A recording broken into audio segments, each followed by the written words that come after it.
इस कार्यक्रम के पुण्यार्चक हैं श्रीमती लाड़ देवी धर्मपत्नी स्वर्गीय श्री सोहन लाल जी कासलीवाल एवं स्वर्गीय श्रीमती कमला देवी धर्मपत्नी स्वर्गीय श्री मिश्री लाल जी जैन की स्मृति में। पुत्र पुत्रवधू महावीर प्रसाद, इंदिरा देवी, पदम कुमार, सुनीता, पौत्र पौत्रवधू अक्षत, संजोली, पौत्र पौत्री रानू, खुशबू, सम्यक, पीयूषा एवं समस्त कासलीवाल परिवार, बीजवाड़ वाले केकड़ी, बुआ जी चेतन देवी कटारिया, दूड़ी, लाड़ देवी पाटनी, बंथली, टोंक, पुत्री दामाद शिमला, अशोक बाकलीवाल छाबड़िया, पद्मा राजेश कटारिया नासिरदा, पौत्री दामाद प्रियंका रौनक चूड़ीवाल, दोहिती मेहिका अजमेर।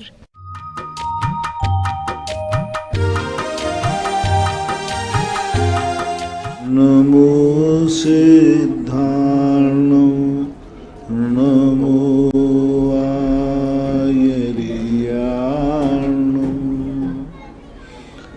नमो वज्रायाणो नमो लोये सवशाहूर्णम्।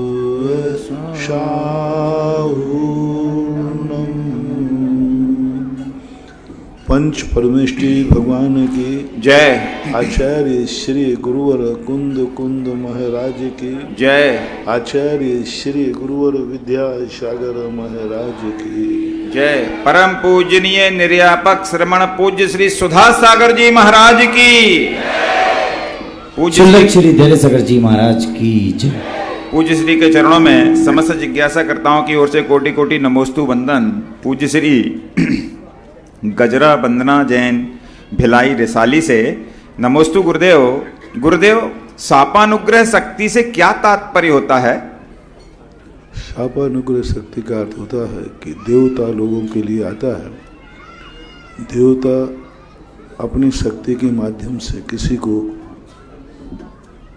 सुख दुख पहुंचा सकते हैं और सुखी दुखी करने की शक्ति उसमें होती है। वो करेंगे ऐसा कोई नियम नहीं है। शक्ति होना अलग चीज़ है और करना अलग चीज़ है। देवता एक सज्जन पुरुष होते हैं। देवता ज़्यादातर मनुष्य त्रियंशों के प्रति ज़्यादा द्वेष भाव नहीं रखते, ज़्यादा अनुग्रह भाव नहीं रखते। तो इसलिए शापा उनके अंदर शक्ति है। वे सुखी दुखी कर सकते हैं। वो अपनी विक्रिया के माध्यम से किसी भी प्रकार का उपसर्ग भी कर सकते हैं। देवकृत उपसर्ग भी आता है और देवकृत उपसर्ग निवारण भी आता है। जैसे सुपार्श्वनाथ भगवान के ऊपर देव ने उपसर्ग किया सर्प बन करके, वहीं पार्श्वनाथ भगवान के ऊपर देव ने सर्प का रूप धारण करके उपसर्ग का निवारण किया। तो सुपार्श्वनाथ भगवान के प्रति तो साप की परिणति हो गई, यानी दुख देने का भाव किया।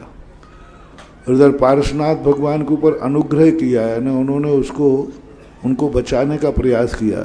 तो इस प्रकार की शापानुग्रह शक्ति देवताओं के संबंध में आता है। पीयूष जैन बड़ा गांव धसान से नमोस्तु महाराज जी। महाराज जी, अर्क कीर्ति एवं जय कुमार सेनापति का युद्ध हुआ, उसमें चक्रवर्ती भरत की क्या भूमिका रही? उन्होंने किसका साथ दिया? क्योंकि वह युद्ध अनैतिक युद्ध था और जय कुमार जो सेनापति थे भरत चक्रवर्ती के, और अर्क कीर्ति उनका पुत्र था। स्वयंवर मंडप की जो विधि होती है वो कन्या स्वतंत्र होती है किसको वरण करना। तो जब सेनापति का वरण हुआ तो अर्क कीर्ति को ईगो आ गया, है मैं चक्रवर्ती का बेटा होकर के मुझे इसने चयन नहीं किया, तो उन्होंने फिर युद्ध की घोषणा कर दी। जय कुमार तो सेनापति तो सेनापति थे, चक्रवर्ती का बेटा हुआ तो क्या हुआ?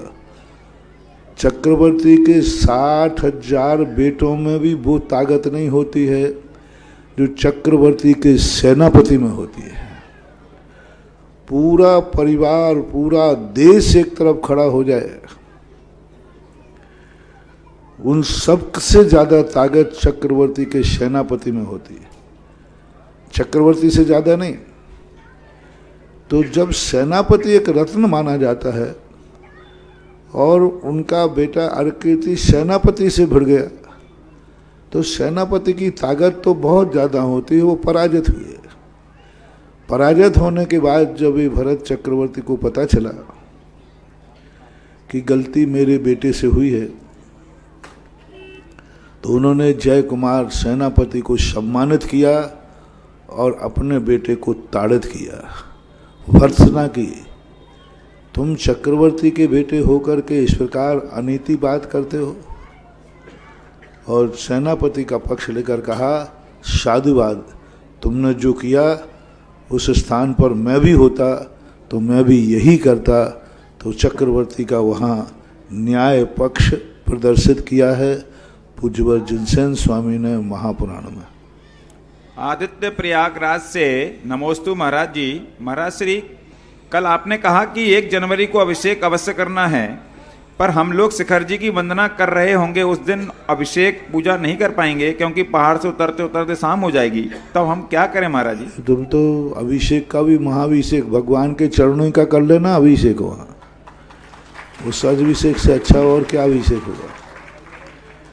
इसलिए कल की जो बात है वो सबके लिए ही है। कहीं जो जहाँ है, कल किसी भी व्यक्ति के लिए यदि जो मेरी भी थोड़ी भी बात मानता है, किसी भी व्यक्ति को, जैनी को, कल 1 तारीख यदि आप नया वर्ष मंगल और मुबारक चाहते हैं, तो किसी भी व्यक्ति को होटल में, गार्डन में, हिल स्टेशन पर नहीं जाना। सबसे पहला है तीर्थ क्षेत्र पर जाओ और कल की तारीख तीर्थ क्षेत्र पर बिताओ। यदि तीर्थ पर नहीं जा पाते हो तो अपने घर में बिताओ और अपने नगर के मंदिर का अभिषेक करो। ये क्योंकि कल तुम्हारा सगुन है साल भर का।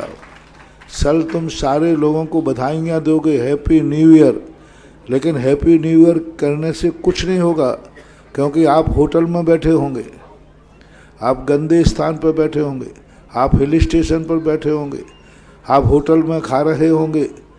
वहाँ कितना भी आप तुम्हें कोई बधाइयाँ दे, वे शुभ सगुन नहीं होंगी।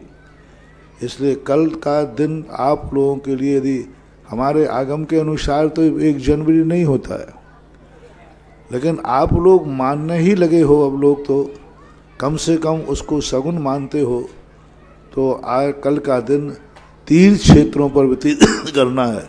और कल का एक पूरे भारत के लिए भूगर्भ से निकली हुई मूर्तियों का अभिषेक कल सुबोधय तीर्थ क्षेत्र पर सबको मिलने वाला है। इससे बड़ा और क्या शुभ सगुन होगा। यानी हजारों साल से मूर्ति जमीन में थी, आज वो ऊपर निकल के आई और अपन को उसका अभिषेक मिलेगा, वो भी 1 जनवरी को। तो जो अनुकूलता पड़ने पर शुभोदय तीर्थ क्षेत्र बीनागंज आते हैं, वे तो महाभाग्यशाली हैं ही, लेकिन जो यहाँ तक नहीं आ पाते हैं उनके लिए दूसरी व्यवस्था है कि वो अपने नगर के, अपने गांव के मंदिरों में, और दिन भर बस एक ही ध्यान रखें, गंदे स्थान पर नहीं जाना, जैसे होटल, हिल स्टेशन आदि पर नहीं जाना। महेंद्र जैन पत्रकार इंदौर से। नमोस्तु गुरुदेव। छोटी सोच और पैर में मोच हमें आगे बढ़ने से रोकती है, फिर भी पैर में मोच उपचार से ठीक हो जाती है, लेकिन छोटी सोच हर क्षण लोगों को परेशान करती है। महाराज जी, सोच को कैसे हम बदलें जिससे कि हम बड़ी सोच के बन जाएं और अपने जीवन को अच्छा बना सकें? दूसरा व्यक्ति परेशान कम होता है, बाद में स्वयं को परेशानी उठाना पड़ती है, और छोटी सोच का परिणाम व्यक्ति अंत में जाकर के इतना अकेला पड़ जाता है, इतने अपने आप में, कि वो चारों तरफ से व्यक्ति टूट जाता है। कोई भी व्यक्ति उसका फिर साथ नहीं देता, विश्वास नहीं करता। छोटी सोच वाले क्या होते हैं? छिद्रान्वेषी होते हैं। छोटी सोच वाले क्या होते हैं? चुगलखोर, दोगले होते हैं। वे इसकी बात उससे, उसकी बात इससे कहते, सबसे टूट जाते हैं, वे कहीं के नहीं रहते। मतलब उनका ऐसी स्थिति बन जाती है कि उन पर कोई विश्वास फिर करता ही नहीं, वे कहीं के नहीं रहते। कोई भी उनके संबंध में सोचे तो वो समझते हैं कि हम सबको हाथ में ले लेंगे, पता चलता है एक भी हाथ में नहीं आता। कई लोग ये सोचते हैं कि हम इसको कह देंगे तो ये हमारा पक्ष में हो जाएगा, इसका हम पक्ष ले, होता नहीं है, वो भी टूट जाता है। और जब अंत में जाकर के वो खुद संकट में पड़ जाते हैं और सब तरफ से टूट जाते हैं, उसका इसलिए छोटी सोच वालों को हमेशा सोचना चाहिए कि इसका दुष्परिणाम मुझे भोगना पड़ेगा। विशाल हृदय रखना चाहिए, विशाल सोचना चाहिए, सामने वाले के पक्ष को लेकर के स्वयं को पक्ष का रूप लेना चाहिए। इस स्थान पर मैं होता तो क्या करता। विशाल सोच बढ़ाने का एक ही तरीका है। कोई भी व्यक्ति है, सपोज कीजिए मैं एक चोरी की बात कहता हूँ, किसी व्यक्ति ने किसी वस्तु की चोरी कर ली, वो चोरी करने के बाद उसने छुपा लिया, तो क्यों रे तू चोरी भी करता है साथ में छुपाता भी है। अच्छा ये बताओ, आप चोरी करते तो क्या करते, बोलो ना। चोरी करते तो छुपाते ही, क्योंकि चोरी की है छुपा कर के लिए। तो हमेशा किसी भी वस्तु के संबंध में सोचना चाहिए, उस स्थान पर मैं होता तो मैं क्या करता, जो वह कर रहा है वही मैं करता। अनीता तो जैन, ऐसा जब चिंतन बन जाता है व्यक्ति का, तो अभी जैसे चक्रवर्ती का कहा कि उन्होंने सेनापति से कहा कि बहुत योग्य किया आपने, मैं होता तो मैं भी वही करता। यदि ऐसा चिंतन अपना बढ़ जाता है तो हमारी सोच बहुत बड़ी हो जाएगी। रामगंज मंडी कोटा राजस्थान से गुरुवर चरणों में नमोस्तु। महाराज श्री, मनुष्य के जीवन में दुख आने पर पापों का प्रायश्चित प्रतिदिन किस प्रकार करें जिससे वो पाप कट जाएं? पाप करने के प्रायश्चित तभी होता है जब भविष्य में वो ना हो। कल भी ये प्रश्न किया था किसी ने, प्रायश्चित तब हो जब उसका प्रत्याख्यान हो। पहला, सबसे पहले हमारे यहाँ आता है आलोचना, कि तुम्हारे जो तुमने जो किया है क्या वो गलत है, ये फीलिंग करो पहले। ये गलत है तो फिर ये गलत मेरे से हुआ, इसका मुझे खेद है, ये प्रतिक्रमण हुआ। फिर उसके बाद आता है प्रत्याख्यान, भविष्य में मैं ऐसी गलती नहीं करूँगा। जब प्रत्याख्यान करने के बाद फिर प्रायश्चित आता है कि मैंने जो कर लिया है, हा दुट्टकयम, हा दुट्ट चिंत्यम, हा दुट्ट भाष्यम, मुझे इसका पश्चाताप है। ये क्रम है, तब मानना चाहिए। ललितपुर से सीलचंद अनोरा, मेरे गुरुवर को नमोस्तु। गुरुदेव, आदिनाथ का आहार राजा श्रेयांश के घर हुए, तब उस समय देवों ने आकर राजा श्रेयांश की जय जयकार कही। गुरुदेव, प्रश्न ये है, जिज्ञासा है कि भगवान के सामने एक श्रावक की जय जयकार कैसे? भगवान श्रावक की जय जयकार की, तो हमने कहीं पढ़ा नहीं। जय जयकार कहा है उन्होंने, जय हो तीर्थंकर को, दान की विधि को, धर्म को। राजा श्रेयांश की जय बोली है ऐसा तो उल्लेख नहीं है। दूसरी बात, राजाओं की भी जय बोली जाती थी पहले, तो जय होने का अर्थ अकेला जिनेन्द्र देव का ही नहीं, राजाओं की भी ना, राजा लोग आते थे तो लोग खड़े बोलते राजा साहब की जय हो, राजा साहब की जय हो। ये आप लोगों ने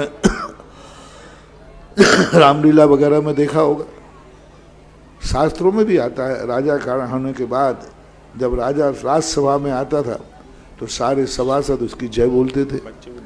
तो जय हो ऐसा बोलना, ऐसा कोई दोष नहीं है, क्योंकि व्यवहार भाषा में भी हम विजय शब्द को जय शब्द का प्रयोग करते हैं। इंजीनियर पंकज जैन, पाटनी 12 राजस्थान, नमोस्तु गुरुदेव। महाराज श्री, संयुक्त और विभक्त परिवार में बच्चों पर क्या प्रभाव पड़ता है? संयुक्त परिवार में जितने व्यक्ति संस्कारित हो सकते हैं, अच्छा परिवार है। तो विभक्त परिवार में प्रायः बच्चे एकाकी होते हैं। आगे जाकर के जो विभक्त परिवार वाले हैं, वे ये तो निश्चित मान के चलें कि आपकी वृद्ध अवस्था बेटे और बहू के हाथ का पानी पीना आपको नसीब नहीं होगा। आप बुढ़ापे में या तो किसी वृद्धाश्रम में या होटल में या नौकर की खाएंगे। जो अलग विभक्त परिवार, एकाकी परिवार है, वे अपने वृद्धावस्था कभी भी उनका सुकून से नहीं निकलेगा, क्योंकि उनका बच्चा उनके पास रहेगा ही नहीं, पसंद करेगा ही नहीं। उसका युग ऐसा आ जाएगा तुम्हारे और उसके, तुम्हारी वृद्धावस्था में और उसकी जवान अवस्था में कम से कम 40 साल का अंतर होगा। और 40 साल के डिफरेंस में उस व्यक्ति का युग ऐसा आ जाएगा कि वो आपको भार समझेगा और आपके प्रति वह अच्छे भाव नहीं रखेगा। आपको किसी हवाले करके, और वो जैसे आप बच्चे को बचपन में होटलों में, हॉस्टल में डाल देते हैं, तो तुमने हॉस्टल के हवाले कर दिया, वो तुम्हें किसी अनाथालय या वृद्धावस्था के वृद्धालय के हवाले कर देगा। संयुक्त परिवारों में जो बच्चे होते हैं उनमें एक विस्तार होता है, माँ बाप से संबंध नहीं आता। घर में जब आता है तो दादा दादी भी होते हैं, चाचा चाची भी होते हैं, रिश्तेदार आते तो मामा मामी, उसको कितना, उसका मन इतना होता है कि मेरे लोग, इतने सारे लोग हैं, उतने सारे लोगों का उतना व्यवहार सीखता है, वो उतनी व्यवहार कुशलता उसके अंदर आती। और विभक्त होने के बाद तो ना तो कुछ रिश्तेदार रहते हैं, ना कुछ, सब बराबरी के दोस्त यार रहते हैं। तो विभक्त परिवारों से भविष्य अंधकारमय ही है, संयुक्त परिवार की अपेक्षा। नमोस्तु महाराज। श्री राजीव जैन शिवरात्रि अमर पाटन से मेरे आराध्य गुरुदेव नमन। पूज्य श्री उपक्रम और ये प्रक्रम, इसमें क्या भेद है? उपक्रम यानी पुनः करना और प्रक्रम यानी विशेष करना, ऐसा। परम पूज्य आचार्य गुरुदेव विद्यासागर जी महाराज के आज्ञानुवर्ती शिष्य निर्यापक श्रवण मौनी पुंगव श्री सदासागर जी महाराज के मुखारबिंद से होने वाले जिज्ञासा समाधान में देश विदेश से भक्तों ने अपनी जिज्ञासाओं को भेजा। भेजने वाले, सुनने वाले, देखने वाले उन सभी भक्तगणों की ओर से परम पूज्य मुनिवर के चरणों में नमोस्तु नमोस्तु नमोस्तु। जिज्ञासा समाधान प्रारंभ हो इसके पूर्व मैं आपको बता दूं, आज 2021 की विदा होगी और 2022 का प्रवेश होगा। वैसे तो ये संस्कृति हमारी नहीं है, लेकिन दुनिया में 1 जनवरी का बड़ा महत्व होता है। इसलिए संतों की ये करुणा है, उनकी दया, उनका प्रेम, उनका वात्सल्य है कि हर व्यक्ति को 1 जनवरी को किसी न किसी क्षेत्र पर जाकर के अभिषेक करना चाहिए। हर क्षेत्र पर अभिषेक होगा मैं मानता हूं, लेकिन जिस क्षेत्र पर ऐसे संत सुदासागर जी महाराज विराजमान हो, जिनके मुखारबिंद से मंत्रोच्चारण हो और जिनके मुखारबिंद से शांति धारा हो, ऐसे क्षेत्र सर्वोदय तीर्थ क्षेत्र पर कल यहां पर मध्याह्न में ठीक 1 बजे से महामस्तकाभिषेक उन भगवान का होगा जो हजारों वर्ष से भूगर्भ में थे और हजारों वर्ष के पश्चात ये भूगर्भ से प्रकट हुए और इन संत सुदासागर जी महाराज के मुखारबिंद से, उनके हाथों से वापिस प्रतिष्ठा करने के पश्चात इस क्षेत्र पर विराजमान हुए। लगभग 1400 वर्ष पुरानी प्राचीन प्रतिमाओं का कल यहाँ पर महामस्तकाभिषेक हुआ। संपूर्ण विश्व के लिए चैनलों के माध्यम से 1 बजे से 5 बजे तक लाइव टेलीकास्ट के माध्यम से देखने का मौका मिलेगा। जो यहाँ पर नहीं आ सकते, जो नहीं पहुंच सकते, जो असख्य हैं, बीमार हैं, उनके लिए तो सुविधा है, और जो सख्य हैं, स्वस्थ हैं, वो कल यहाँ पर पहुंचे, क्योंकि मध्याह्न का समय इसलिए रखा है कि सर्दी का मौसम है, दूर दराज के आसपास के लोग समय से पहुंच जाएं और हर व्यक्ति को अभिषेक करने का मौका मिले। तो कल जिन्हें प्रथम अभिषेक करना हो, क्योंकि दुनिया में प्रथम अभिषेक का महत्व बड़ा होता है, गोमटेश बाहुबली का सुना होगा। अशोक पाटनी वाले चाहे तो 1 घंटे बाद 1 लाख में भी कर सकते थे, 1 करोड़ में भी कर सकते थे, जिन्होंने 11 करोड़ के माध्यम से पहला कलश किया था। तो बंधुओं, कल हम चाहते हैं कि हम करोड़ों की बात नहीं करेंगे, मात्र 11 कलश के माध्यम से कोई व्यक्ति चाहे तो 1008 कलशों के माध्यम से महाराज जी स्वयं मंत्रोच्चारण करेंगे, प्रथम कलश वो करेंगे और प्रथम शांति धारा वही परिवार करेगा जो 1 जनवरी 2022। और सबसे बड़ी बात है, नौमी, चौथ, चतुर्दशी, परे शनिचरवार, ये संत हमेशा ज्योतिष के प्रमाण से बोलते हैं, क्योंकि जिस कार्य में नौमी, चौथ, चतुर्दशी शनिवार को पड़ जाए तो एक काम के साथ 3 काम सज जाते हैं। तो बंधुओं, जिनको भी अपनी स्वीकृति देना हो, तुरंत हमारे क्षेत्र कमेटी के पदाधिकारी या हमारे ब्रह्मचारी भैया, महावीर भैया का बहुत सारे लोगों के पास नंबर है, आप तुरंत अपना नाम भेज सकते हैं और अभी महाराज श्री की जिज्ञासा समाधान के पश्चात इसी के दौरान आपकी घोषणा हो सकती है, या स्वयं पहुंच जाएं तो बहुत अच्छी बात है, क्योंकि प्रथम कलश वो करेंगे। इसके पश्चात एक कलश 11 श्रीफल में जिनको भी करना हो, बहुत सारे नाम आ चुके हैं, उनको भी अभिषेक शांति करने का मौका मिलेगा। इसके बाद 51 कलश के माध्यम से हमें रजत कलश के माध्यम से कलश करने का मौका मिलेगा, और फिर बाकी तो सारी जनता के लिए सुविधा दी है। 51 श्रीफल के माध्यम से 51 श्रीफल के माध्यम से रजत कलश, एक कलश 11 श्रीफल के माध्यम से, स्वर्ण कलश के माध्यम से, और बाकी कलश की घोषणा दुनिया में की गई है ताकि हर व्यक्ति कर सके। जिन्हें भी अपने नाम भेजना यहां पर भेज सकते हैं। अभी मैं जिज्ञासा समाधान के लिए आवाज दे रहा हूं। आशीष भगत मंगावली तैयार रहेंगे। इसके पश्चात आगे की घोषणा करता हूं। एक और घोषणा मैं कर रहा हूं जिज्ञासा के पूर्व। हमारे देवेंद्र जी भंडा सागर निवासी, भंडा प्रवासी सागर निवासी, जिन्होंने चाचोड़ा मंदिर का पुण्यार्जन किया था, संपूर्ण राशि मंदिर में लगा दी। मात्र 5 कलश की राशि उनकी शेष थी, वो भी आज नगद लेकर के आए हैं और क्षेत्र कमेटी को प्रदान करना चाहते हैं। एक बार जोरदार तालियों के साथ उनके सम्मान ताली जाएंगे। और स्वर्ण कलश के लिए इन्होंने अपनी एक कलश की भी स्वीकृति दी है। संपूर्ण राशि एक और इस क्षेत्र पर जो 24 बन रही थी, ये सभी आते जाएंगे, समय कम है। अखिलेश जैन, मनीष जैन, अंकित जैन 24 में 2 नंबर जिनाले बनाने की भावना जिन्हें भाई थी, ये भी संपूर्ण राशि जो शेष रह गई थी आज अपने साथ लेकर के आए और क्षेत्र कमेटी को प्रदान करना चाहते हैं। जोरदार तालियों के साथ अनुमोदन करिएगा ताकि इस क्षेत्र की 24 बहुत जल्दी बनकर के तैयार हो। प्रधानी जी हेलो, एक और सुगन चंद जी, राजेंद्र जी, Titu Jain, happy 1 number 24 कुमराज, 19 number 24 में भी ये अपनी राशि 3 कलश 50 श्रीफल के माध्यम से राजेश राजा आयुष पीनागंज पधारे, वही प्रदान करेंगे। 2 24 की अभी जिनाले खाली हैं, इसकी चर्चा मैं बाद में करूंगा। प्रधान पूज महाराज के चरणों में आकर के क्षेत्र कमेटी को अपनी राशि प्रदान करेंगे। और जिज्ञासा के लिए आशीष जैन भगत मंगावली, सभी भक्तगण मंगावली से एक बार सम्मान ताली जाए और पूज महाराज के चरणों में निवेदन के साथ अपना जिज्ञासा रखें। हे गुरुवर नमोस्तु नमोस्तु नमोस्तु। सकल दिगंबर जैन समाज मंगावली सेवा दल परिवार का बारंबार नमोस्तु। महाराज श्री मेरी जिज्ञासा है, देखो ये शख्स ऐसा व्यक्ति तुम्हारे सामने आ रहा है, इसके 7 साल पहले उन्होंने ऑनलाइन सुन करके और चाचौड़ा के पूरे मंदिर बनाने का भावना भाई थी, और उस समय तो इन्होंने भावना भाई और हमने भी भावना भा के आशीर्वाद दिया। आज चाचौड़ा जाकर के मंदिर देख करके तबीयत खुश हो गई, और मैंने इन बाबू को पूरे परिवार को आशीर्वाद दिया, तुम्हारी जिंदगी सफल हो गई और तुम्हारा जीवन धन्य हो गया। इतना बढ़िया चाचौड़ा का जहाँ से मूर्तियाँ प्रकट हुई थी, उस स्थान पर जो मंदिर बनाया, इस परिवार की बहुत बड़ी पवित्र भावना, बहुत सारी भावनाएं अलग प्रकार, इनकी भावना बहुत अलग प्रकार की थी, और ऐसी भावना भा करके और आज मंदिर बहुत ही बहुत अच्छा लगा। उस मंदिर में प्रवेश करते ही उस मंदिर की एनर्जी और उस मंदिर का जो मांगलिक शगुन है वो बहुत सुंदर मंदिर बना। आपका बहुत बहुत जीवन सफल हो गया ऐसा मंदिर बना करके, बहुत बहुत आशीर्वाद।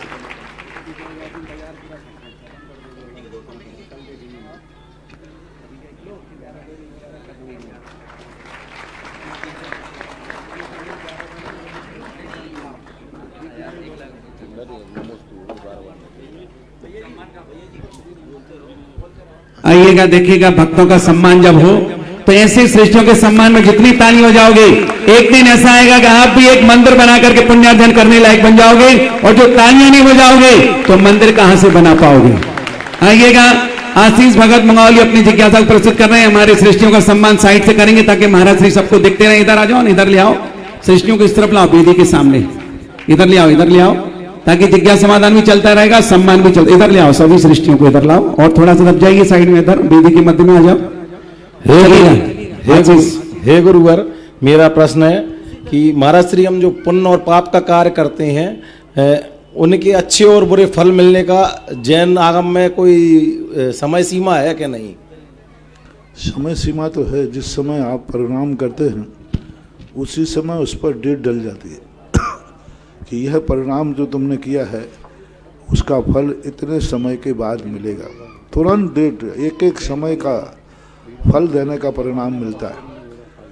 लेकिन कभी कभी क्या होता है कि डेट होने के बाद भी, जैसे आप लोग नौकरी करते हैं तो उसी समय आपको निर्णय हो जाता है कि आपको इतने वर्ष तक नौकरी करना है और इसके बाद आप रिटायर्ड होंगे। लेकिन कभी कभी बीच में रिजाइन दे देता है व्यक्ति, या बीच में कोई घटना घट जाने से सरकार सस्पेंड कर देती है, ओपीओ आदि सस्पेंड करते हैं। तो अब ये दो चीज़ें हमारे कर्मों में भी होता है। एक वैलिड तारीख हो गई, इतने वर्ष तक तुम नौकरी करोगे, इस तारीख में आप रिटायर्ड होगे। कर्म बनता है तो उसी समय तारीख डल जाती है, इसका इतने तारीख को इतने बजे इतने सेकंड पर इसका फल मिलेगा, ये तारीख हो गई। लेकिन अब दो चीज़ें, जैसे हमने वहाँ कहा कि सामने वाला रिजाइन देना चाहे तो, कि हम नौकरी नहीं करना चाहते, तो वो तो कभी भी कर सकता है। और सस्पेंड भी, गलत करने पर सस्पेंड भी कभी हो सकता है।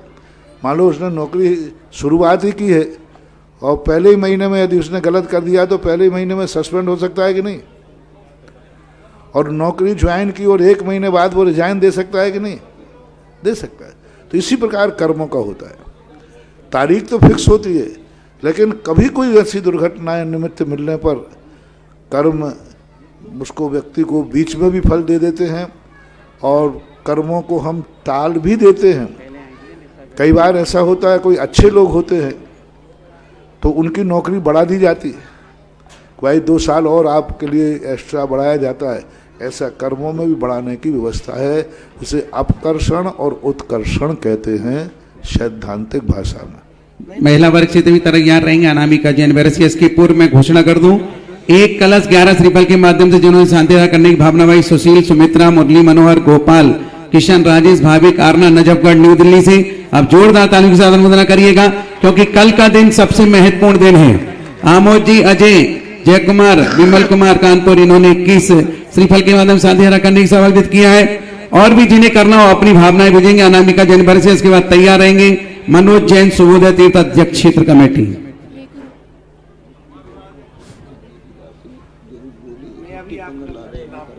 हो गया ना हेलो, हे गुरुवर के चरणों में नमोस्तु नमोस्तु नमोस्तु।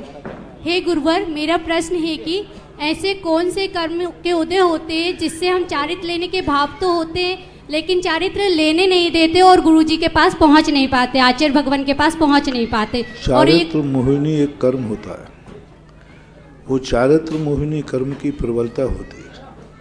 कभी ना कभी हमने किसी के चारित्र में बाधा पहुंचाई होगी, रोक होगी, इसलिए वो कर्म आकर के बीच में आ जाता है। और चारित्र मोहिनी कर्म जब तक तीव्रता में रहता है वह इसके से निमित्तों को अपने आप मिलाता रहता है।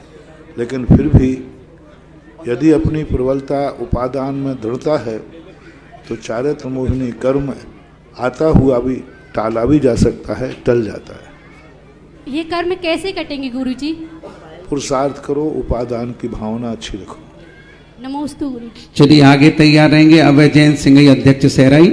और इसके पूर्व शशि जैन, अशोक कुमार, नीतीश, जयपुर, इन्होंने 11 कलश 11 श्रीफल के माध्यम से श्रीफल शांतिदार करने की भावना व्यक्त की है। 11 श्रीफल के माध्यम से हेमंत कुमार, अमित कुमार जैन, भोपाल। 11 श्रीफल के माध्यम से मनोज जैन, ठोलिया, जयपुर। सभी के सम्मान तालियां। आशीष अभय सिंघई, अध्यक्ष सहराई। इसके बाद तैयार रहे अनीता जैन, राधोगढ़। हे महाराज, नमोस्तु नमोस्तु नमोस्तु। हे मुनिवर, दिगंबर जैन समाज सहराई की ओर से एक क्वेश्चन है महाराज कि हमारे यहाँ श्री सहजकुंज चैत्रालय जनालय जमीन से 1 फुट की ऊंचे पर अभी वर्तमान में विराजमान है। सहजकुंज जनालय 1 फीट की ऊंची पर अभी विराजमान है वर्तमान में। हम उसको अन्यत्र उच्चासन पर विराजमान करना चाहते हैं महाराज जी, तो हमें मार्गदर्शन देने की कृपा करें। कर सकते, कोई बात नहीं, अच्छे प्रतिष्ठाचार्य को बुलाकर कर ले। मनोज जैन, नमोस्तु महाराज, सुबोधय तीर्थ क्षेत्र। और इसके बाद तैयार रहे नीतीश मोदी, मुंगावली। चलवाने बोले नया नाम। गुरुवर के चरणों में सभी उपस्थित भक्तों का नमोस्तु। और गुरुवर मेरा प्रश्न आज सुबोधय को लेकर है कि गुरुवर आप इसका हमें महत्व बताएं कि नव वर्ष में और आपके सानिध्य में बड़े बाबा का प्रथम महामस्तकाभिषेक शनिवार चतुर्दशी क्या महत्व है गुरुवर? सभी भक्त इसका महत्व सुनना चाहते हैं, कृपया करें। नमस्ते। हमने प्रारंभ में ही ऑनलाइन प्रश्नों में कहा कि अपने कोई भी चीज के आत्मा के अंदर बहुत सारी शक्तियां पड़ी हुई हैं। उन शक्तियों को जागृत करने के लिए हमें कोई ना कोई शुभ निमित्त चाहिए। शक्तियां तो सबके पास है, लेकिन निमित्त सही मिल जाए वो बात जरूर बहुत मुश्किल होता है। निमित्त के लिए हमें अनेक अनेक उपाय ढूंढना पड़ते हैं, क्योंकि हम ये नहीं कह सकते कौन से निमित्त से कौन सा कार्य हो। लेकिन इतना जरूर है, कोई कार्य में यदि सब कुछ निमित्त सही हो तो संभावना समझना चाहिए मेरा शुभ उदय आने वाला है। सारे निमित्त सही हो, द्रव्य यानी तुम्हारा उपादान, पहली किसी भी शुभ कार्य के लिए पहले ये देखना चाहिए कि तुम्हारा जो अंदर का उपादान है वो कितना उत्साहित है,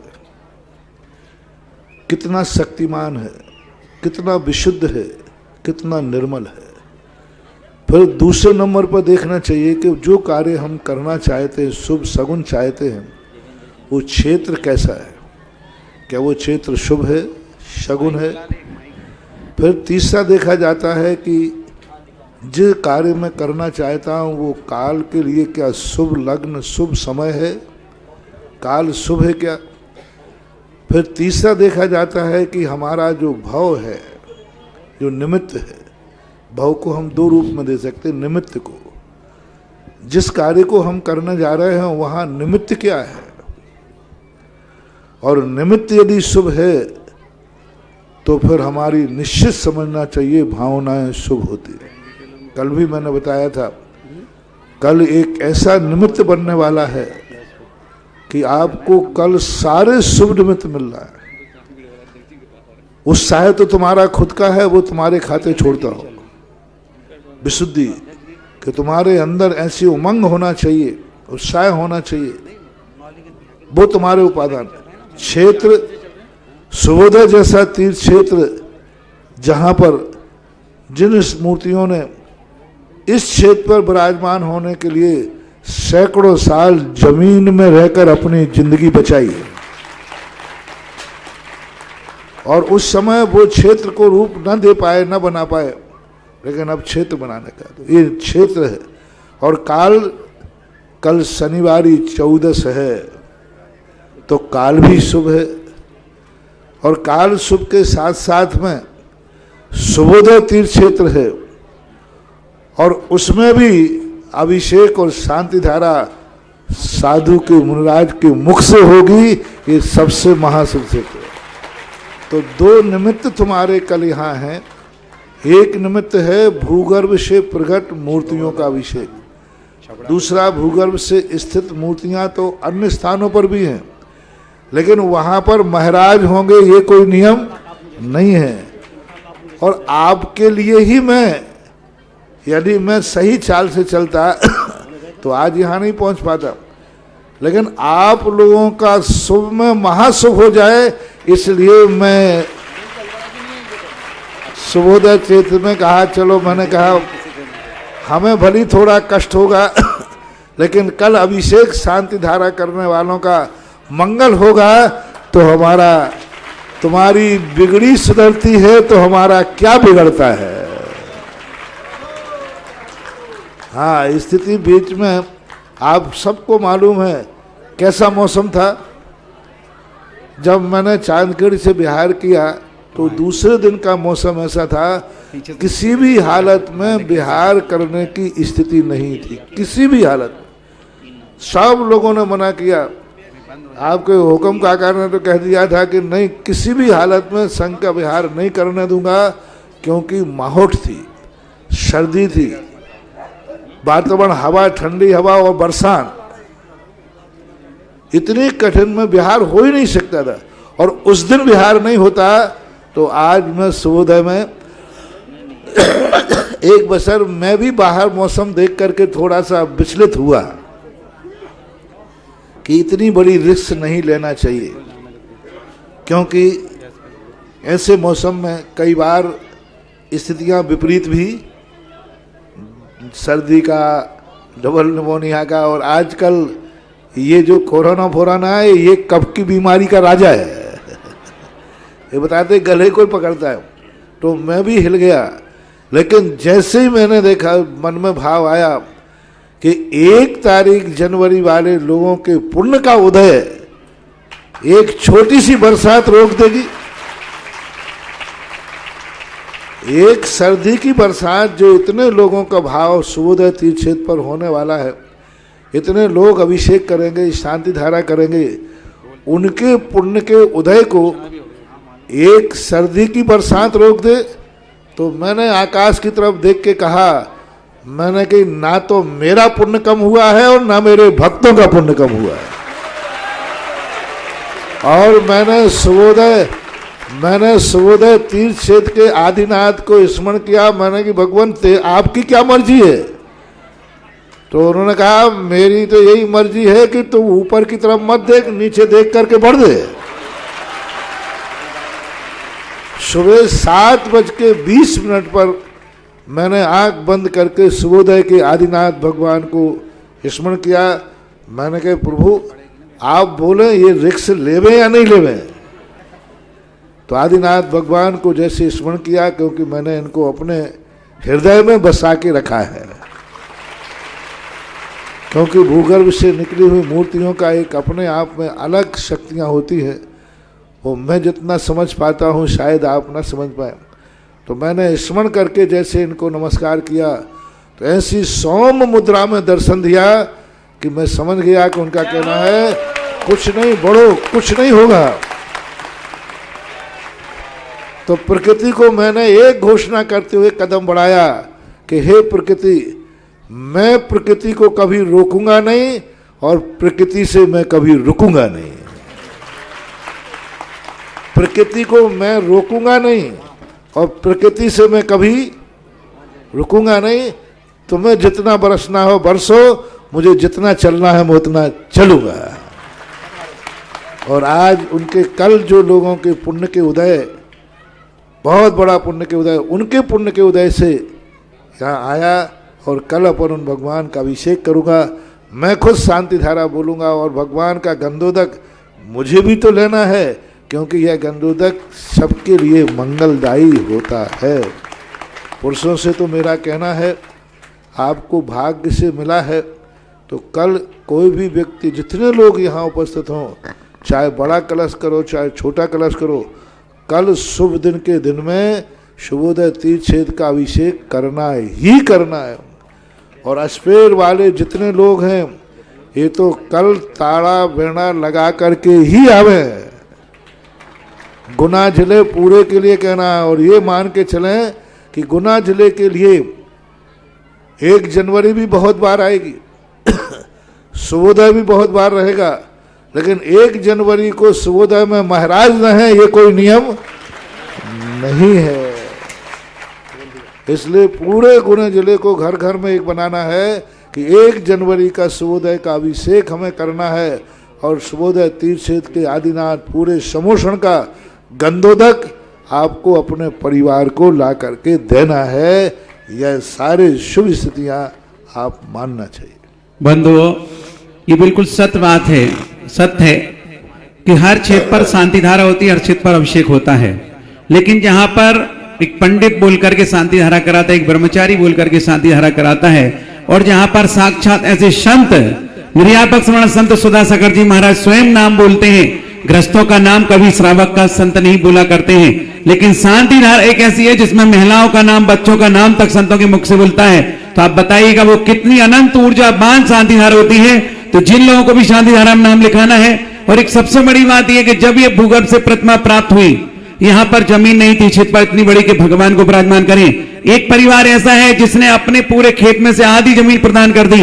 महाराज श्री बहुत प्रसन्न हुए जब जमीन पर आए और जमीन पर देख करके कहा आधी क्यों, तो फिर उस परिवार ने पूरी 22 बीघा क्षेत्र को जमीन दे दी। सबसे बड़ा योगदान है इनके परिवार में ऋषभ जी का। ऋषभ जी, हाँ, मनोज तो सेकंड नंबर है। हाँ, ऋषभ जी की भावना जो थी उस समय ऋषभ का भाव मैंने देखा था यहाँ जब मैंने चर्चा की।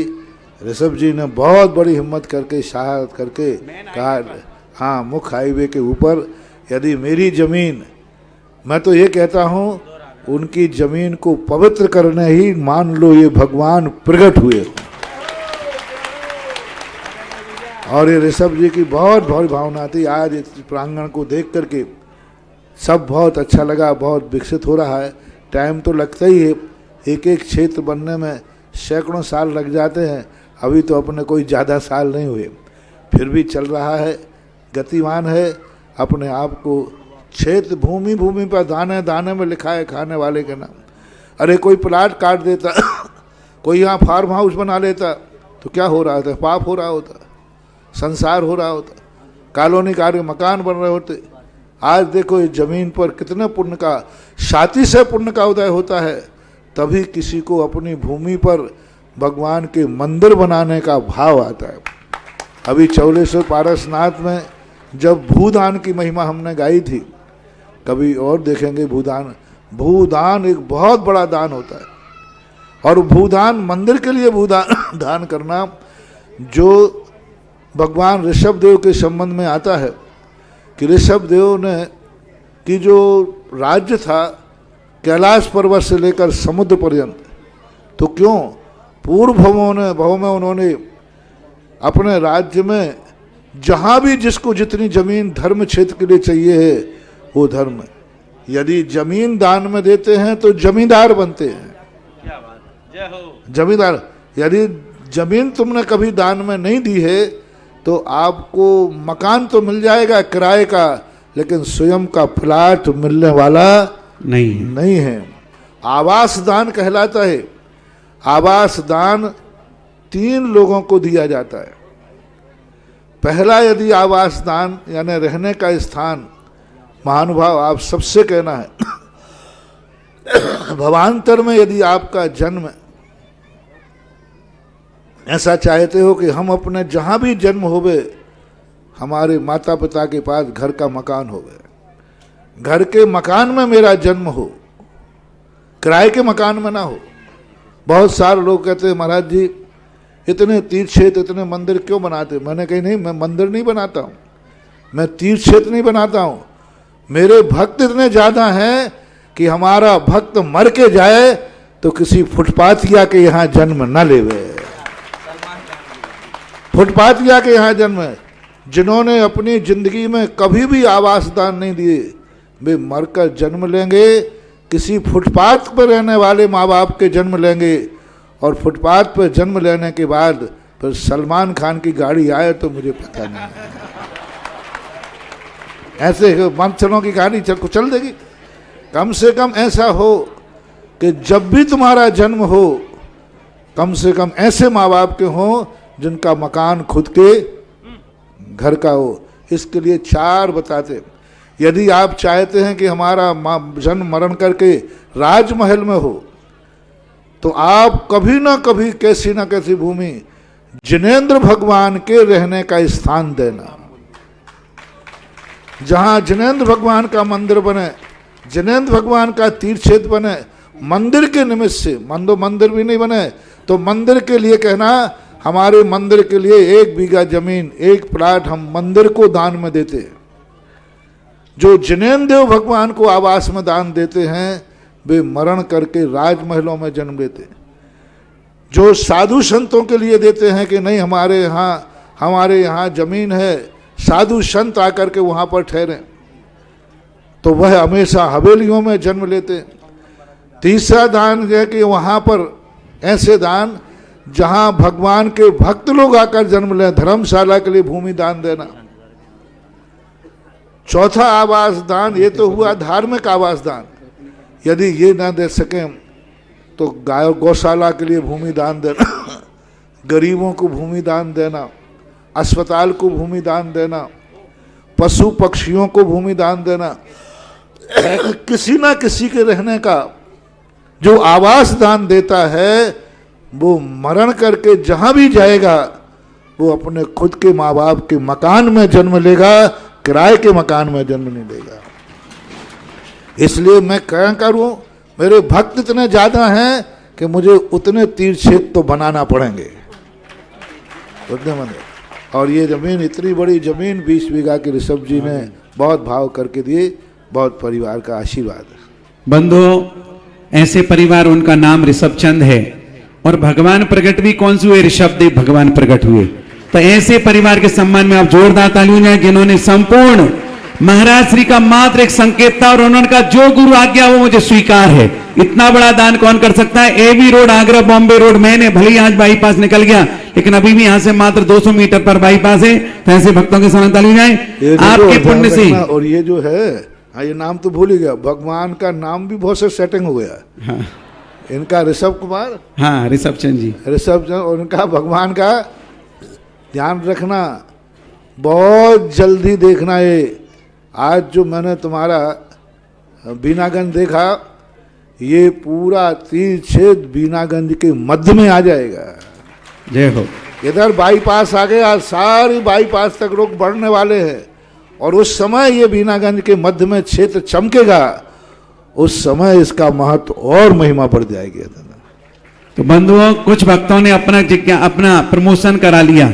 हो सकता है किसी भक्त के माध्यम से 24 के 2 मंदिर यहाँ पर खाली हो गए क्योंकि उन्होंने अपनी राशि का प्रमोशन करा के दूसरे जिनाले में चले गए 21 कलश के माध्यम से। अभी मैं तो समझ रहा था कि यहाँ 24 पूरी हो चुकी है।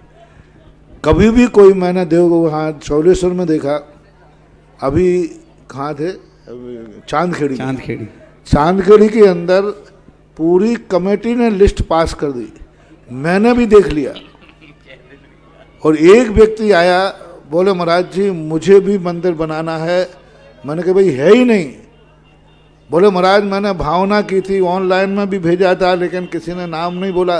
मैंने कहा भैया आप तो कुछ भी कर ले, है ही नहीं। उसकी आंखों में आंसू आ गए और मेरे मन में पता नहीं है, मैंने कि लिस्ट को फिर से चेक करना। 10 बार लिस्ट चेक हो गई, एक नाम डबल मिल गया। अरे मैंने कहा बुलाओ भाई, उसके नाम के कारण छुपा हुआ नाम था कि उसका नाम 2 बार आ गया किसी का। ये 2 मंदिर यहाँ बचे हैं। कोई ना कोई पुण्यात्मा ने जरूर अपना जोर लगाया है कि ये 2 कभी पूरे नहीं हो पाए। कोई ना कोई पुण्यात्मा के नाम से 24 में और नाम बच जाना। 24 तो हमेशा कम पड़ती है। जहाँ जहाँ 24 मंदिर बने, प्राय 24 मंदिर हुए और नाम ज़्यादा आते हैं। ये कोई 2 नाम कम होना, ये कोई ना कोई पुण्यात्मा के कारण से ये बीच में कहीं ना कहीं हुआ है। देखो वे 2 पुण्यात्मा कहीं ना कहीं से आते ही होंगे, अब तो चल चुके होंगे। महाराज जी चमलेश्वर में तो 55 कलश का 24 था और यहाँ पर तो मात्र 21 कलश की 24। ये 2 भगवान, एक अनंतनाथ भगवान है और एक शांतिनाथ भगवान। 2 जिनाले न जाने किस बिरले पुण्यवान के भाग से बचे हैं। आप अपनी भावनाओं को यहाँ प्रेषित करें ताकि कल आपको आशीर्वाद मिल सके, और आज अभी भेजें तो अभी भी आशीर्वाद मिल सकता है। हमारे पास बहुत सारे भक्तों ने 11-11 श्रीफल के माध्यम से अपनी शांति धाराओं को भेजा है। उसमें सीए पवन जैन, उमा जैन, अरुण, सुनीता, रुचि, एकता, मालवी नगर, जयपुर। दूसरा नाम आशा, भरत साहब, माधुरी, राहुल साहब, दर्श, समझ जैन परिवार, बांसवाड़ा। तीसरा पद्मावती, कांतिलाल, अनीता, अनिल, उर्वी, डॉक्टर उर्वी, मीत जैन, समस्त तलवाड़ा परिवार। इसके बाद मोतीलाल जी, सुषमा, गोयल, मयंक, स्वाति, दमोई। 11 श्रीफल के माध्यम से 11 श्रीफल अमन, स्वाति, उज्जैन। 11 श्रीफल के बाद शैलेश, नमिता, अक्षत, आसी। 11 श्रीफल पूनम, सार्थक, समर्थ, साक्षी, सुधीर, फिरोजाबाद उत्तर प्रदेश। हेमंत कुमार, अमित कुमार जैन, भोपाल। 11 श्रीफल का मनोज कुमार जी, ठोलिया, जयपुर। और जूही, दीपक, बीणा, जूही, तन्मय, छिपा बड़ौत, राजस्थान से। 11 श्रीफल महासाधी नाम अमरचंद, महेंद्र कुमार, सुषमा, ललिता, राहुल, महक, छाबड़ा जैन, भिवंडी, मुंबई। और जिन्हें भेजना अपनी भावनाओं को प्रसिद्ध करेंगे और जिनाले बनाने की भावना हो तत्क्षण ऑनलाइन संपर्क करके, क्योंकि 21 कलश बहुत अधिक राशि नहीं, 72 और 55 में 24 बनी है। यहाँ तो मात्र 21 पुरानी जो घोषणा थी उसी में मंदिर बनाने की भावना आपको भागनी पड़ेगी। निर्मल जी, रजनी जैन, हटा वाले, इंदौर। इन्होंने भी 11 श्रीफल के माध्यम से अगली जिज्ञासा हमारी देवेंद्र जी बंडा सागर निवासी अपनी प्रस्तुत करें। परम उपकारी गुरुवर के चरणों में चालू है, बोलिए। परम उपकारी गुरुवर के चरणों में अनंतवार नमोस्तु नमोस्तु नमोस्तु। हे गुरुवर, हमारा प्रश्न ये है कि आप जब 2014 में शुभोदय में पधारे थे, उस समय आपने आदिनाथ भगवान के चरणों को स्पर्श किया था। उस समय आदिनाथ भगवान की क्या ऊर्जा थी? और आज मैं आपने वहां देख रहा था, जब आज आपने बड़े बाबा के चरणों को स्पर्श किया, तो इस समय आपको कैसा महसूस हुआ और कितनी ऊर्जा थी? हमें बताएं। नमोस्तु गुरुवर, नमोस्तु गुरुवर। उस समय जो ऊर्जा थी उससे कम 20 गुनी ऊर्जा इस समय मूर्ति की बढ़ चुकी है। जितना हम, क्योंकि उस समय भी मूर्ति को छू के गया था, आज भी छुआ, और कल जो कार्यक्रम होने वाला है उस कार्यक्रम में 1008 कलश के बाद भगवान की ऊर्जा और ज्यादा बढ़ेगी, वो मैं कल बताऊंगा। गुरुवर, कल जो भक्त किसी कारणवश सुबोधय नहीं आ सकते अभिषेक करने, तो मैं चाहता हूं कि वो आगे आए और आप उन सभी भक्तों को एडवांस में आशीर्वाद दे दो, ताकि एडवांस में आप आशीर्वाद दे दो कि जो फल उनको कल मिलना है वो फल उनको आगे भी कभी भी वो आके शांति धारा ऑनलाइन करा सकते हैं, नहीं तो यहाँ क्षेत्र पे आके कभी भी वो आके शांति धारा करें, तो शांति धारा के साथ साथ आपका आशीर्वाद भी अभी एडवांस मिल जाए। नमोस्तु गुरुदेव के लिए तो है ही, लेकिन कल का जो योग है वो योग की बात तो योग ही कहलाता है, चाहे आकर करे चाहे ऑनलाइन करे। नरेंद्र जैन अध्यक्ष नेपाल तैयार रहेंगे, और जिन्हें भी कलश करना, एक बहुत छोटे से छोटे व्यक्ति को मात्र 2100 के माध्यम से कलश करने की सुविधा दी गई है। ऐसा मौका तो जीवन में छोड़े नहीं, क्योंकि साक्षात संतों के मुखारबिंद से और उनके सामने होने वाले गंधोदक की एनर्जी और उसकी ऊर्जा करोड़ गुना बढ़कर के हमें गंधोदक प्राप्त कराती है। ऐसी भावना भाइएगा। आगे तैयार रहेंगे आरती जैन जामनेर। महाराज जी, सकल दिगंबर जैन समाज नेपाल की ओर से नमोस्तु। महाराज श्री 2014 में आप हमारे नगर में पधारे थे और बहुत बड़ा विशाल विमान उत्सव निकला था, तो पूरी समाज समूचा पूरे आसपास के क्षेत्रवासी आपके सानिध्य में विमान निकालना चाहते हैं। नमोस्तु गुरु, नमोस्तु। कहाँ? NFL। अब देखो, ये सब चीज़ें हम विचार करता हूँ। अभी मेरा मुख्य उद्देश्य पूज्य गुरुदेव की आज्ञा, और सबको मालूम है कुंडलपुर है, सबसे पहले हमें उसका दृष्टिकोण रखना है। फिर सहज रूप में जब विहार करते हैं तो घूमते रहते हैं। अभी हम लक्ष्य मात्र कुंडलपुर की स्थिति है, पूज्य गुरुदेव का आदेश आज्ञा है हमारा। तुम तो ये बताओ, एयरलाइन कौन सी सीधी पड़ेगी कुंडलपुर के लिए? जय हो। एक घूमने वाले रास्ते बहुत बताओगे तो हम कहीं भी घुमा लें, क्योंकि अभी इस समय हमें ना तो 2 व्हीकल से घूमना है, ना 4 व्हीकल से घूमना है, आकाश मार्ग से घूमना है। तो आकाश मार्ग से जाने समय एयरलाइन देखी जाती है, वो मैं देख रहा हूँ कैसा होता है, देखता हूँ। महाराज जी का कहना है, जिस आकाश मार्ग से बड़े बाबा ने बिहार किया था वही आकाश मार्ग मुझे मिल जाए तो मैं भी तत्क्षण गुरुचरणों तक पहुंच जाऊं। ऐसे गुरुचरणों में नमोस्तु के साथ निवेदन करिएगा। एक और, जैसे ही महाराज जी के मुखारबिंद से घोषणा हुई, ये तो मुझे पता है कि भक्त के भावनाओं के महाराज जी के पास तक आवाज पहुंच जाती है। तरुण जी, रजनी, अनुराग जी काला, आरोई, जो कि ब्यावर निवासी, बॉम्बे प्रवासी, इन्होंने एक जिनालय बनाने की स्वीकृति तत्क्षण यहां पर प्रेषित कर दी। जोरदार तालियों के साथ अनुमोदन करिए। वो एक जिनालय बचाए, न जाने बिरला कौन सा पुण्यवान भगवान होगा। जिज्ञासा प्रस्तुत करें। तरुण जी अपने बहुत धार्मिक, बहुत अपने विचार वाले हैं। सदा पहली बार ब्यावर चतुर्मास से इनका जुड़ाव इस तरफ हुआ। पहले पता नहीं कहाँ गायब थे, पता ही नहीं था कि तरुण नाम की कोई चीज़ दुनिया में है कि नहीं। लेकिन ब्यावर के बाद जब से इनका भाव हुआ, बहुत अच्छे धर्म के और धर्ममय परिणाम बना के रखते हैं। सदा इनके भावों में उत्साहित रहते हैं, दोनों पति पत्नी। चलिए। हे गुरुवर, नमोस्तु नमोस्तु नमोस्तु। हे गुरुवर, मेरी जिज्ञासा है कि जब कोई व्यक्ति कोमा में चला जाता है तो उस समय उसके भाव कैसे चलते हैं, और उसको कौन सी गति मिलती है? कोमा में जाने वाला व्यक्ति जरूरी नहीं है कि वो नहीं बोल पा रहा है, अंदर से उसके परिणाम चलते रहते हैं। सम्यक दृष्टि भी रह सकता है। यहाँ तक कि मुनि महाराज यदि मुनि अवस्था में कोमा में चले रह सकते हैं तो वे मुनि बने रह सकते हैं, उनके अंदर के परिणाम ज्यों के त्यों बने रहते हैं। प्रतिमाधारी सम्यक दृष्टि सम्यक दर्शन को सुरक्षित कर सकता है।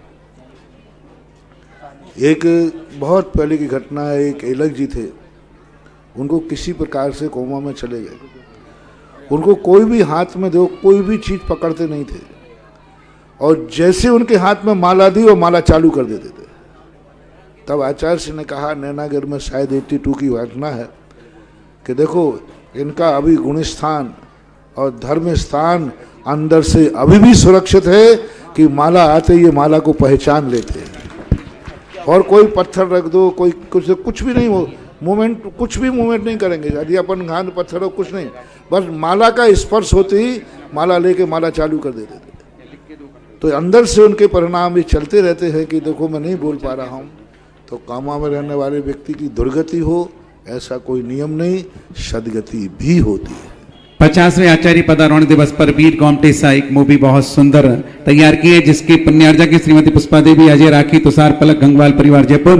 उसके विमोचन के लिए पधारेंगे क्षेत्र कमेटी के अध्यक्ष हमारे चंदोदा तीर्थ क्षेत्र कमेटी के अध्यक्ष हुकम जी काका, आनंद भाई और सुबोधा तीर्थ क्षेत्र कमेटी के अध्यक्ष आएंगे और इस पत्रिका का विमोचन करेंगे। आप जोरदार ताली से अनुमोदन करेंगे। अगली जिज्ञासा के लिए मुंगावली नरेश, बोलो, माइक ले लो फटाफट।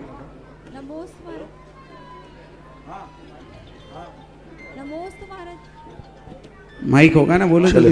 जहाँ बोलो। नमोस्तु गुरुजी, नमोस्तु गुरुजी। महाराज जी हमारा प्रश्न है, जब हम मंगौली में बहुत छोटे थे, हमने छोटे में पंचकल्याणक देखे हैं, हम कौन सी विशुद्धि बढ़ाए कि मंगौली में जल्द से जल्द पंचकल्याणक आपके सानिध्य में हो?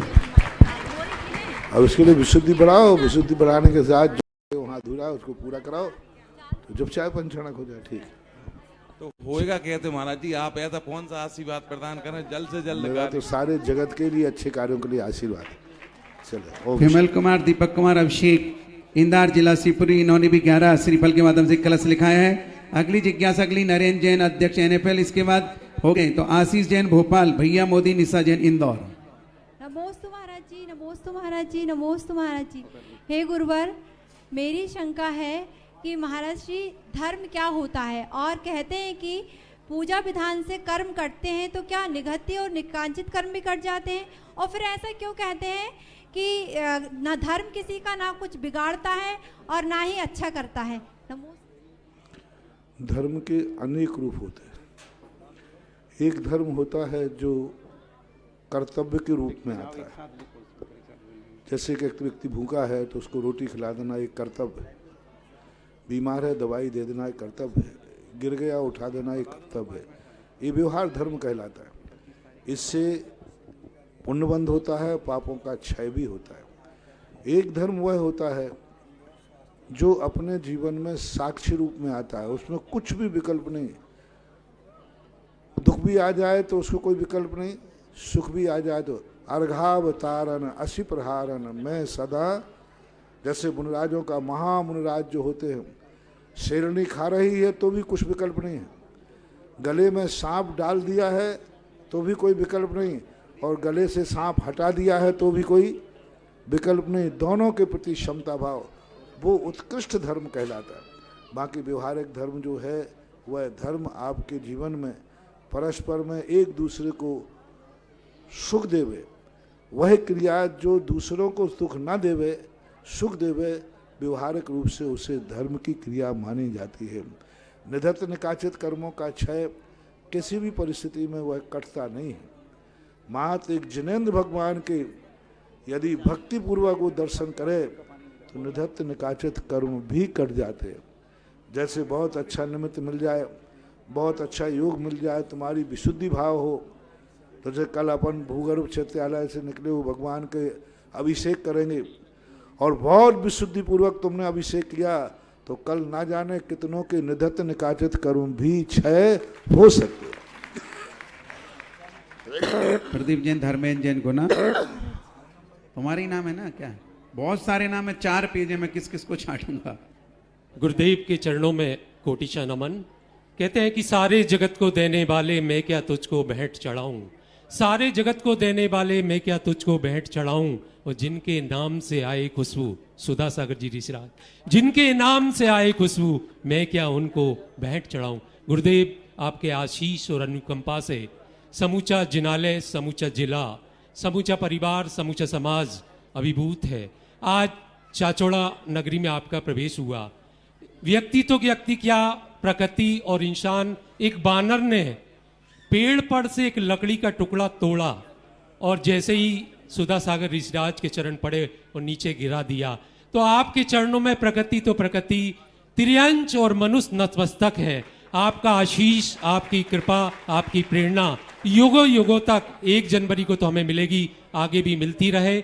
NFL जिनाले पर आपने जो उपकार किया है वो बना रहे। आपके सानिध्य में विमान और गुरुजी के पास विमान आपके जाने की हम अनुरोध करते। महाराज श्री आपके आशीष से हम जो अभिषेक करते हैं और कलश पर जो स्वस्तिक बनाते हैं, बाद में उसी स्वस्तिक को हम साफ करते हैं, क्या हमें कोई दोष लगता है? कोई बात नहीं, क्योंकि एक मंगल के रूप में उसको बनाते हैं कि ये कलश को सगुन के रूप में मंगल करने के लिए साफ करने में कोई दोष नहीं लगता। नमोस्तु गुरुदेव।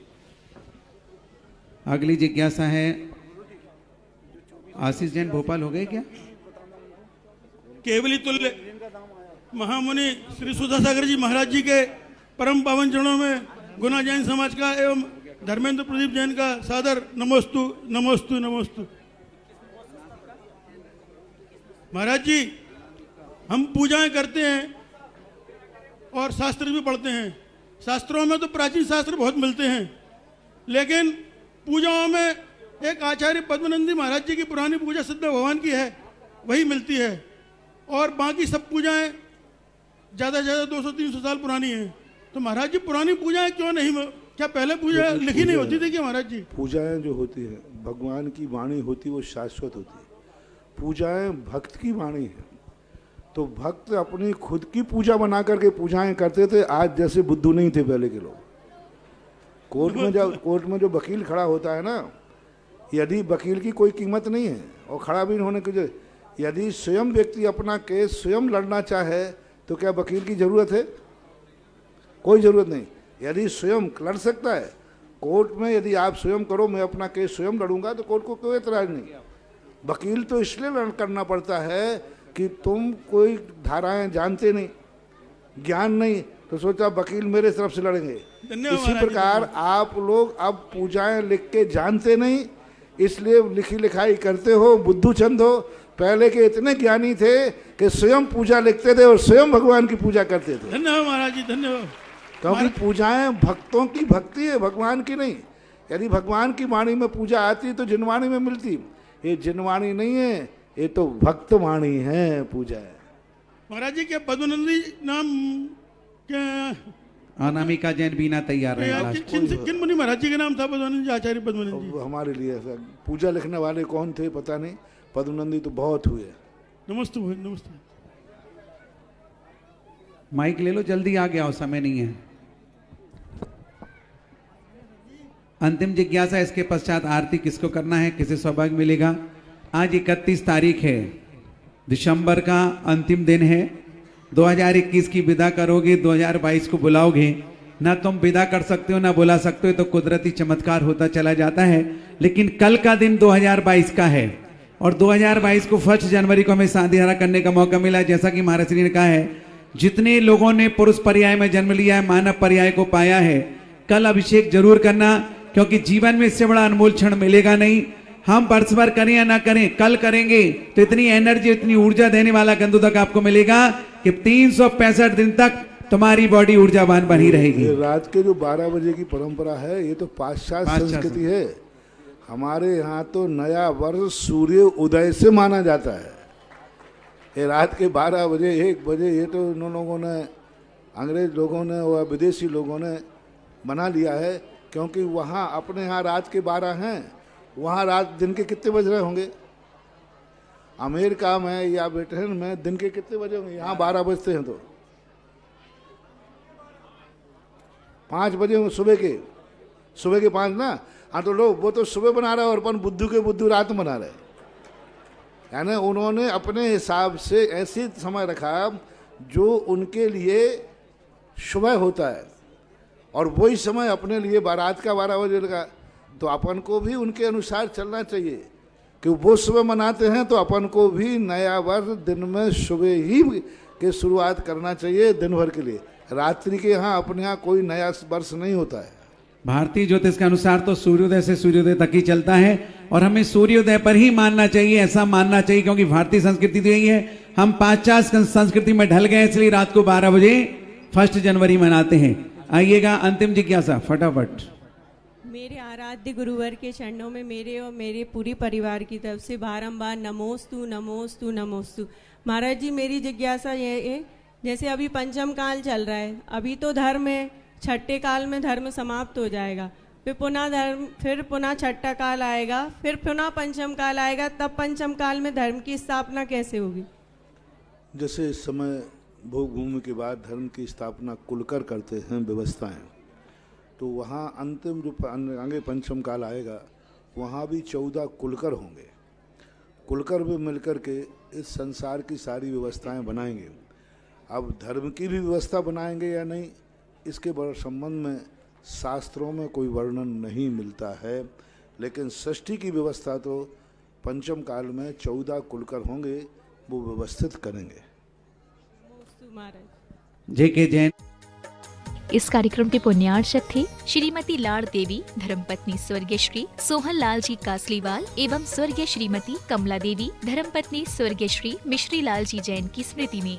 पुत्र पुत्रवधू महावीर प्रसाद, इंदिरा देवी, पदम कुमार, सुनीता, पौत्र पौत्रवधू अक्षत, संजोली, पौत्र पौत्री रानू, खुशबू, सम्यक, पीयूषा एवं समस्त कासलीवाल परिवार, बीजवाड़ वाले केकड़ी, बुआ जी चेतन देवी कटारिया, दूड़ी, लाड़ देवी पाटनी, बंथली, टोंक, पुत्री दामाद शिमला, अशोक बाकलीवाल छाबड़िया, पद्मा राजेश कटारिया नासिरदा, पौत्री दामाद प्रियंका रौनक चूड़ीवाल, दोहिती मेहिका अजमेर।